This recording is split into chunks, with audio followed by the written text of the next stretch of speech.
우리가 앞서 베드로전서 강해를 이어오면서 이 베드로전서는 사도 베드로가 예수 그리스도를 믿는 이 신앙 때문에 고난과 박해를 당하며 소아시아에 흩어져 있는 이 성도들에게 쓴 편지라는 것을 잘 살펴보았습니다. 이 당시 이 성도들이 당하는 이 박해는 불에 비교될 정도로 고되고 또 생명의 위협을 느낄 정도였습니다. 이 폭행과 이 성폭행은 물론이고 성도들은 여러 곳에서 만연하게 이루어지는 우상 숭배와 또 온갖 죄에 참여하지 않았기 때문에 항상 불신자들에게 차별과 비방을 받았던 것입니다. 한마디로 그들은 철저히 사회에서 배제되고 소외되어 있었습니다. 이들의 마음은 어땠을까요? 신앙을 지키기 위해 사회 전반적인 부분에서 소외되고 차별받고 또 고난받는 그들의 마음에는 가끔은 아픔과 또 외로움과 또 슬픔도 가득했을 것입니다. 내가 이렇게까지 해서 신앙을 지켜야 하나? 라는 그런 회의감도 들기도 했을 것입니다. 그런 그들에게 신앙을 포기하지 않고 끝까지 완주할 수 있는 힘과 위로가 필요했던 것이죠. 이러한 상황 속에서 이 베드로 사도는 현재의 악한 시대 가운데에 성도들이 고난과 환난을 견딜 수 있도록 굳게 설 수 있도록 격려하기 위해 이 편지 베드로전서를 썼던 것입니다. 베드로 사도는 이런 그들에게 이렇게 권면합니다. 우리 함께 4절의 말씀을 함께 읽어볼까요? 사람에게는 버림바가 되었으나 하나님께는 택하심을 입은 보배로운 산돌이신 예수께 나아가. 베드로 사도는 그들에게 인간적이고 뭔가 따뜻한 위로를 건네기보다 예수께 나아가라 라고 이렇게 권면합니다. 세상 속에 흩어져 세상과 부딪히면서 여러 갈등을 겪고 있는 이 교회들에게 그 해답이 예수 그리스도께 나아가는 것에 있다 말하는 것입니다. 그렇다면 그들이 나아가야 할 예수님은 어떤 분이실까요? 예수님의 일생을 한마디로 표현하면 사람들에게 버림받은 인생이라 할 수 있습니다. 베들레헴 작은 마을의 말구유에서 태어나 자신의 고향 사람들에게 배척당하고 또 3년 동안 동고동락하며 그의 가르침을 받고 함께 먹고 마시며 그렇게 지내던 제자들로부터 나는 그 사람을 맹세코 모른다 라며 배반당하셨습니다. 그뿐만이 아닙니다. 이 동족들과 당시 종교 지도자들에게 버림을 받고 당시에 가장 치욕스럽고 지독한 십자가의 형벌을 받아내셨습니다. 세상을 지으신 창조주께서 이 땅 가운데 오셨지만 이 건축자들이 집을 짓다가 필요 없다고 던져버리는 그런 돌처럼 사람들에게 철저히 버림받게 된 것입니다. 이사야 선지자의 예언대로 이 구원자이신 예수님은 아무런 죄가 없음에도 불구하고 정죄당하고 심판받으셨습니다. 예수님께서 사람들로부터 철저히 버림받으신 이유가 무엇일까요? 바로 우리의 죄와 허물 때문이었습니다. 그러나 예수님의 생애는 이렇게 사람들로부터 버림받은 것으로 끝나지 않습니다. 하나님께서는 그 사람들에게 버림받으신 예수님을 택하셔서 보배로운 살아있는 돌로 삼으셨습니다. 사람들에게는 쓸모없다고 버림받으셨으나 하나님께는 택하심을 받은 살아있는 산돌이 되신 것입니다. 그리스도인이라는 이유 하나만으로 철저히 소외당하며 박해를 당하고 있는 이 소아시아에게 뿔뿔이 흩어진 많은 성도들은 다른 것이 아니라 바로 이 예수 그리스도께 나아가며 큰 위로를 받게 되는 것입니다. 바로 예수 그리스도께서 자신들이 지금 자신들의 처지들보다 더 고되고 버림받는 그런 인생을 사셨기 때문입니다. 더 치욕스럽고 더 비참하게 버림당한 그 인생을 예수 그리스도께서 먼저 당하셨기 때문입니다. 그러나 하나님께서는 그를 선택하시고 택하사 살아있는 돌로 사용하셨습니다. 그렇기에 베드로 사도는 이렇게 말하는 것입니다. 예수님의 생애가 사람들로부터 버림받은 것으로 끝나지 않은 것처럼 그를 믿는 너희들의 삶도 세상 사람들에게는 버림을 당한 존재 같겠지만 하나님께는 택함을 받은 존귀하고 아름다운 존재라고 말입니다. 그리스도인은 이처럼 아름다운 영광을 약속받았고 그 살아있는 소망을 누리지만 이 세상에서는 만물에 필요 없는 존재처럼 능멸과 또 모욕을 당할 수 있는 그런 존재입니다. 그러나 우리가 이것을 이겨낼 수 있는 힘이 어디에 있습니까? 우리가 나아가고 있는 이 주님께서 먼저 사람에게 버림받았으나 하나님께는 택하심을 받은 보배로운 산돌이 되었다는 것입니다. 그리고 그분께 나아가는 자들에게 예수 그리스도와 같은 산돌이 되는 그 어마어마한 축복이 허락된다는 것이죠. 우리의 삶에도 우리를 절망하게 하고 낙심하게 하고 마음이 무너지게 하는 이유가 너무나 많이 있습니다. 경제적인 문제가 우리의 마음을 절망하게 하고 신앙을 지키며 사는 이 어려움이 마음을 낙심하게 하며 또 육체적인 아픔이 우리의 마음을 무너지게 합니다. 그러나 그때마다 우리가 나아가야 할 것은 오직 한 분인 줄 믿습니다. 바로 우리의 구주 되시는 예수 그리스도입니다. 우리가 예수님께 나아갈 때 사람에게는 버림받았으나 하나님께는 택하심을 받은 그 은혜가 우리의 인생을 감싸며 참된 위로와 소망을 얻게 할 것입니다. 오늘 예수 그리스도 앞에 나아가는 이 예배의 시간을 통하여서 참된 위로와 소망을 얻어가는 이 시간이 되시기를 주님의 이름으로 소망합니다. 이렇게 산돌이신 예수님께 나아가는 자에게는 영적인 축복이 주어지는데요. 그 축복은 무엇일까요? 우리 함께 5절의 말씀을 함께 읽어보도록 하겠습니다. 시작. 너희도 산돌같이 신령한 집으로 세워지고 예수 그리스도로 말미암아 하나님이 기쁘게 받으실 신령한 제사를 드릴 거룩한 제사장이 될지니라. 아멘. 산돌이신 예수께 나아가는 자는 이 두 가지 축복을 받게 됩니다. 하나는 신령한 집으로 세워지는 것, 그리고 다른 하나는 거룩한 제사장이 되는 것입니다. 먼저 우리가 예수님께 나아갈 때 우리는 신령한 집으로 세워져 갑니다. 신령한 집이 된다는 것은 무엇입니까? 성령이 거하는 집, 곧 두 글자로 성전으로 세워져 가는 것입니다. 성전은 하나님께서 거하시는 곳이죠. 구약에서는 눈에 보이는 성전, 눈에 보이는 성막에 하나님이 거하시며 그분의 백성들을 만나셨지만 예수님이 성전으로 오신 그 이후로는 그를 믿는 백성들과 그들이 모인 신앙 공동체를 성전이라고 부르게 되었습니다.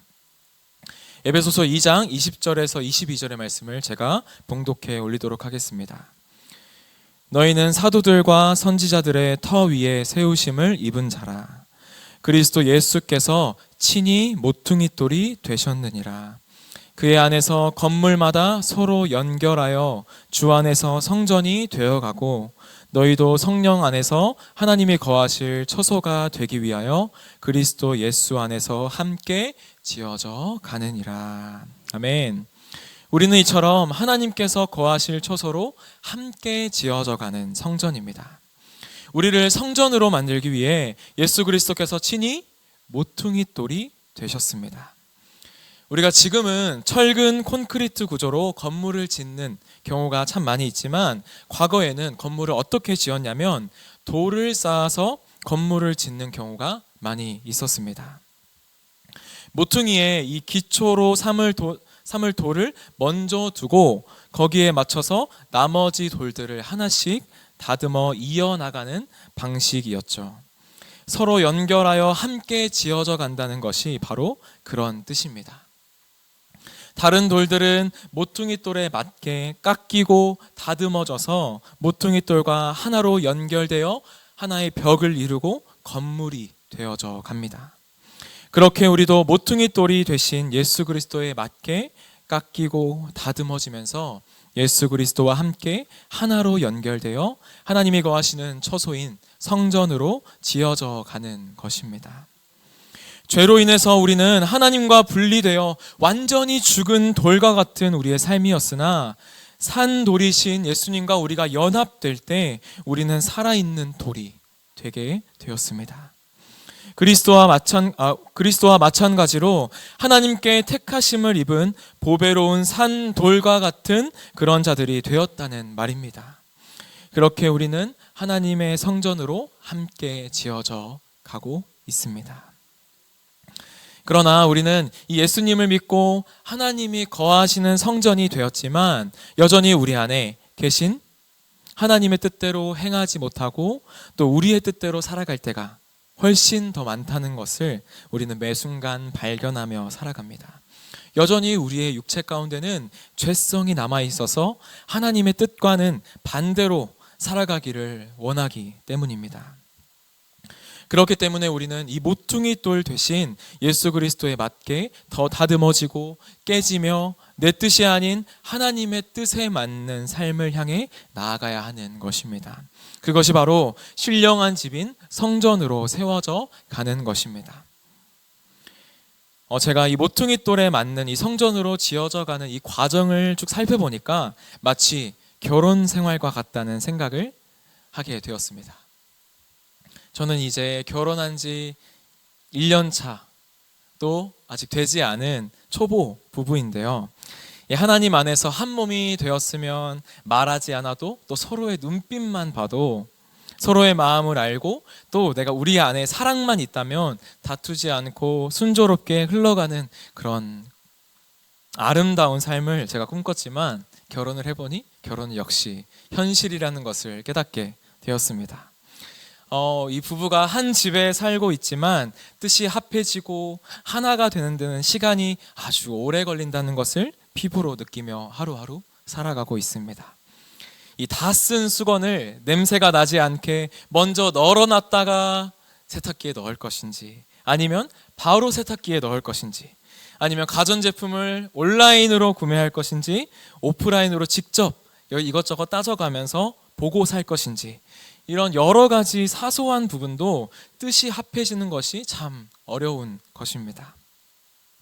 이 서로가 원하는 것을 알고 또 그것을 위해 내 뜻을 포기해주고 양보해주고 결국 서로의 뜻이 하나가 되어가는 것이 필요한데 아직은 제가 너무 부족함을 많이 느끼며 살아갑니다.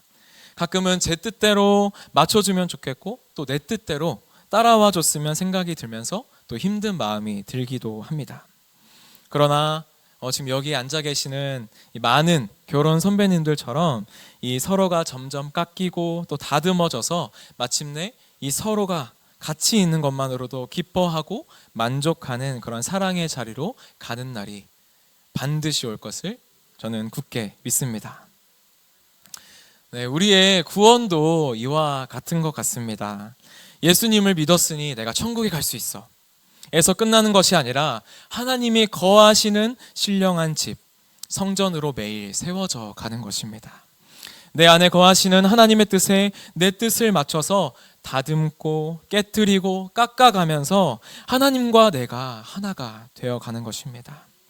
그런데 이렇게 예수님께 나아가 나를 부인하고 나를 다듬고 깨뜨리며 깎아가며 신령한 집으로 세워져 가는 일은 여간 쉬운 일이 아니라는 것이죠. 나를 부인하며 나를 다듬고 신령한 집으로 세워져 가는 일이 쉬운 일이 아니기 때문에 모든 사람이 산돌이신 예수님을 영접하지는 못합니다. 영접하는 자가 있는가 하면 배척하는 자가 있는 것입니다. 믿는 자들에게는 예수님은 보배이자 모퉁이 돌이지만 믿지 않는 자들에게는 예수님은 부딪히는 돌, 또 쓸모없어서 버려지는 돌과 같이 걸려 넘어지게 하는 바위에 불과한 것이죠. 예수님께 나아가 신령한 집으로 세워져 가는 과정이 그리 쉽지 않고 또 세상의 눈으로 바라보았을 때는 어리석고 또 미련하게 보이기 때문입니다. 그렇기 때문에 많은 사람들이 기쁨으로 잠시 예수님께 나아갔다가 실망하고 돌아가는 모습을 우리는 많이 발견하게 됩니다. 성경에 어떤 부자 청년이 예수님께 영생을 얻기 위해 찾아왔지만 금세 근심하고 돌아갔던 것처럼 말입니다. 이 오병이어의 기적을 경험하고 많은 병자들을 고치는 기적을 경험할 때는 많은 사람들이 예수님을 따르며 구름대처럼 기쁜 마음으로 나아왔지만 그들이 바라는 이 로마를 물리친 왕의 모습이 아니자 금세 예수님을 다 떠나고 말았습니다. 이렇듯 우리가 하는 일이 다 잘 되고 잘 풀리는 형통을 바라며 세상적인 기대를 가지고 우리가 예수님께 나아간다면 예수님은 산 돌이 아니라 걸려 넘어지게 하는 돌이요 쓸모없는 돌에 불과하게 되는 것이죠. 아니 오히려 쓸모없는 정도를 넘어서 인생의 걸림돌이 되고 넘어지게 하는 덫과 함정이 되는 것입니다.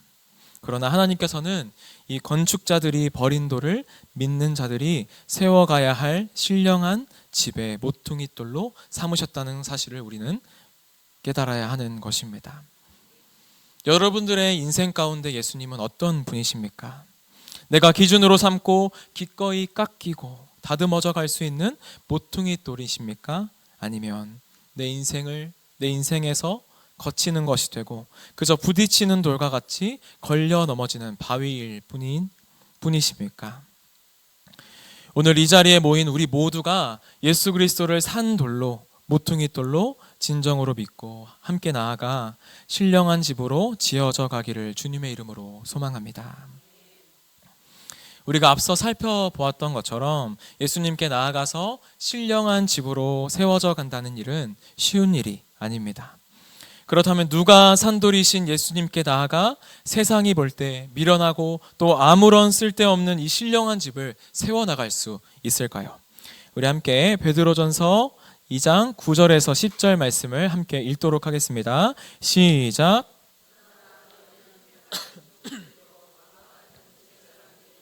거룩한 나라요 그의 소유가 된 백성이니 이는 너희를 어두운 데서 불러내어 그의 기이한 빛에 들어가게 하신 이의 아름다운 덕을 선포하게 하려 하심이라. 너희가 전에는 백성이 아니더니 이제는 하나님의 백성이요 전에는 긍휼을 얻지 못하였더니 이제는 긍휼을 얻은 자니라. 아멘. 예수님께 나아가 신령한 집을 짓는 자들은 누구이냐면 왕 같은 제사장들이요 거룩한 나라요 그의 소유가 된 백성이요 긍휼을 얻은 자들이다 라고 오늘 말씀은 말하고 있습니다. 이 말씀은 원래 출애굽기 19장 5절에서 6절의 말씀에 있는 말씀으로 원래는 이스라엘 백성에게 먼저 주신 말씀입니다. 이스라엘이 하나님께 온전히 순종하고 언약을 잘 지키면 그의 소유로 삼고 제사장 나라와 거룩한 백성으로 삼겠다 하나님께서는 약속하셨던 것입니다. 그러나 이스라엘 백성은 하나님의 말씀에 순종하지 않았고 그로 인해 모든 축복이 그리스도로 말미암아 구원받은 새 이스라엘인 그리스도인들에게 이 축복이 넘어오게 된 것입니다. 그렇게 이 네 가지의 축복은 서로 별개가 아니라 예수님을 믿고 거듭나서 하나님의 자녀가 될 때 동시적으로 그리스도인에게 주어지는 영적인 신분인 것입니다. 특별히 택하신 족속 또 그의 소유가 된 백성, 하나님의 백성은 우리의 삶을 하나님께서 소유하고 있음을 강조합니다. 그리스도인은 하나님이 소유하시는 백성인 것입니다. 아주 평범한 물건도 그것이 누군가 매우 유명한 사람의 소유물이 되면 새로운 가치를 가지게 됩니다. 애플이라는 거대한 회사를 설립하고 또 지금은 세상을 떠난 이 스티브 잡스라는 사람이 있습니다. 이 스티브 잡스라는 사람은 아침에 무엇을 입을지 고민하는 시간이 아까워서 매일 같은 옷을 입기로 소문난 그런 사람이었습니다. 그런 그가 생전에 매일 유니폼처럼 한 샌들을 주구장창 신고 다녔다고 합니다. 그 샌들이 무엇이냐면 버켄스탁이라는 이 브랜드로 재벌들만 구매할 수 있는 아주 비싼 샌들이 아니라 우리도 마음만 먹으면 충분히 구매할 수 있을 정도로 그리 비싸지 않은 샌들입니다. 그러나 어느 날 이 스티브 잡스가 신던 이 샌들이 한 경매에 올라오게 되었습니다. 정가가 한 10만 원 정도 하는 이 샌들이 얼마에 팔리게 되었을까요? 얼마에 팔리게 되었을까요? 무려 한국 돈으로 2억 9천만 원에 낙찰되었다고 합니다. 이렇게 이 물품 그 자체로는 얼마의 가치가 없지만 그것을 소유했던 사람 때문에 이 물건이 엄청난 금액의 낙찰이 되게 된 것입니다. 우리도 우리 자신을 매우 평범한 사람이라고 생각할 수 있으나 그리스도를 믿는 자는 누구의 것입니까? 하나님의 것이요 그리스도의 것입니다. 그렇기 때문에 우리는 엄청난 가치를 가지게 되는 것입니다. 이렇게 우리가 택하신 족속, 왕 같은 제사장, 거룩한 나라, 그의 소유가 된 백성이라는 말씀을 우리가 볼 때면 마음이 참 평안하고 우리의 자존감이 높아지는 것만 같습니다. 성도가 얼마나 존귀한지 그 말씀을 통해서 우리에게 말씀해 주시고 있기 때문입니다. 그러나 우리는 이 말씀을 조금 더 깊이 살펴보아야 할 필요가 있습니다. 특히 이 왕 같은 제사장이라는 말의 원문의 뜻을 살펴보면 왕 같은 이라는 말보다 왕을 위한, 왕에게 속한 제사장이라는 뜻에 더 가깝습니다. 왕 같은 제사장이 아니라 왕에게 속하여 왕을 위한 신령한 제사를 드리는 거룩한 제사장이라는 것입니다. 제사장은 어떤 사람인가요? 거룩한 하나님과 죄인인 인간 사이에 다리를 놓는 중보자입니다. 구약시대에는 대제사장이나 제사장들을 통하지 않고서는 하나님 앞에 감히 나아갈 수가 없었습니다. 그러나 양을 잡고 소를 잡아 바치는 그런 제사는 예수님께서 달리신 그 십자가 사건과 함께 끝이 났습니다. 그리스도께서 십자가에서 자신의 몸을 영원히 그리고 단번에 드리는 사건으로 말미암아 마지막 제사는 끝이 났기 때문입니다. 이 성소의 휘장이 위에서 아래로 둘로 갈라지고 우리는 모두 예수 그리스도를 믿음으로 하나님 앞에 성별, 지위, 부, 신분 그 어떤 것을 막론하고 하나님께 직접 나아갈 수 있는 그런 담대함을 갖게 되었습니다. 모든 믿는 자가 바로 제사장이 된 것입니다. 그런 제사장의 임무는 제사를 드리는 일입니다. 성도는 성전으로 지어져 가면서 하나님께 제사를 드리는 거룩한 제사장으로 동시에 부름 받았습니다. 그렇다면 거룩한 제사장으로 부름받은 우리는 어떤 신령한 제사를 드려야 하는 것일까요? 제가 9절 말씀 후반부를 읽어드리도록 하겠습니다. 이는 너희를 어두운 데서 불러내어 그의 기이한 빛에 들어가게 하신 이의 아름다운 덕을 선포하게 하려 하심이라. 아멘. 거룩한 제사장인 우리가 드려야 할 제사가 바로 우리를 어두운 데서 불러내어 그의 기이한 빛에 들어가게 하신 이의 아름다운 덕을 선포하는 제사라는 것입니다. 과거에 우리도 음란과 정욕과 술 취함과 방탕과 향락과 또 가증한 우상 숭배를 즐기며 어둠 가운데 살았던 자들이었습니다. 어떠한 소망도 없었고 허물과 죄로 죽은 본질상 진노의 자식이었던 것입니다. 그러나 하나님께서는 이런 우리를 불쌍히 여기시고 긍휼히 여기사 우리를 구원하셔서 어두운 데서 불러내어 우리를 기이한 빛 가운데 들어가게 하셨습니다. 완전한 어둠에서 완전한 빛으로 불러내신 것입니다. 이러한 모든 것이 우리에 온 것은 우리가 그것을 받을 만한 자격이 있어서나 우리의 어떠함을 통해 그것을 얻은 것이 아닌 것이죠. 오로지 하나님의 은혜와 긍휼 때문입니다. 신약의 여러 곳에서는 우리가 하나님의 긍휼로 우리에게 주어진 이러한 영적인 신분을 감사함으로 받을 뿐만 아니라 믿는 자들이 하나님과 그리스도를 위해 입으로 그것을 증언해야 함을 계속해서 말하고 있습니다. 사도 바울은 이 복음의 제사장으로서 복음을 가지고 제사를 드리는 일을 우리가 감당해야 되는데 그 제사의 제물이 바로 이방인이라고 말합니다. 이방인을 제물로 제사를 드린다는 것은 무엇을 뜻할까요? 그것은 아직 예수를 믿지 않는 사람들에게 우리가 복음을 전해서 그 사람이 다시 예수님 앞으로 돌아와서 주님께 바쳐지는 것을 말합니다. 다시 말하면 이스라엘 백성들이 제사장을 통해 하나님께 나아갈 수 있었던 것처럼 왕을 위한 제사장인 우리를 통해 아직 예수 믿지 않는 자들이 복음을 알고 그 사람이 주님 앞에 돌아와서 바쳐줘야 한다는 것입니다. 우리는 특별히 새생명 전도 축제를 이제 4일 앞두고 있습니다. 이 담임 목사님께서 계속해서 우리에게 말씀해 주신 것처럼 새생명 전도 축제는 단순히 행사가 아니라 거룩한 제사장인 우리가 아름다운 덕을 선포하며 아직 예수를 믿지 않는 사람들에게 복음을 전하며 그 영혼이 주님 앞에 돌아와 바쳐지는 귀한 천국 잔치입니다.